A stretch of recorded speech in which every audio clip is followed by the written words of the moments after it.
इस वक्त की बड़ी खबर आपको बता दें, आंध्र प्रदेश के गवर्नर की अचानक तबीयत खराब।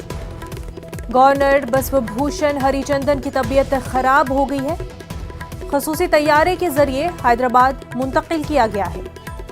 हैदराबाद गचिबौली की निजी अस्पताल में जेर इलाज है। बहुत जल्द हेल्थ बुलेटिन जारी किया जाएगा।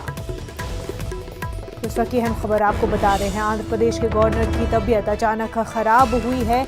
गवर्नर बसवभूषण हरिचंदन की तबीयत खराब हो गई है और उन्हें खसूसी तैयारे के जरिए हैदराबाद मुंतकिल किया गया है, जहां पर गचिबौली के निजी अस्पताल में वो जेर इलाज है।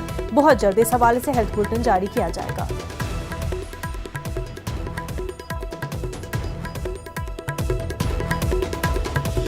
आंध्र प्रदेश की गवर्नर खसूसी तैयारे के जरिए हैदराबाद मुंतकिल किए गए हैं। गचिबौली के निजी अस्पताल में जेर इलाज है। अचानक तबीयत खराब हुई है। जल्द ही हेल्थ बुलेटिन जारी किया जाएगा। आगे बढ़ते हैं, जम्मू कश्मीर में कांग्रेस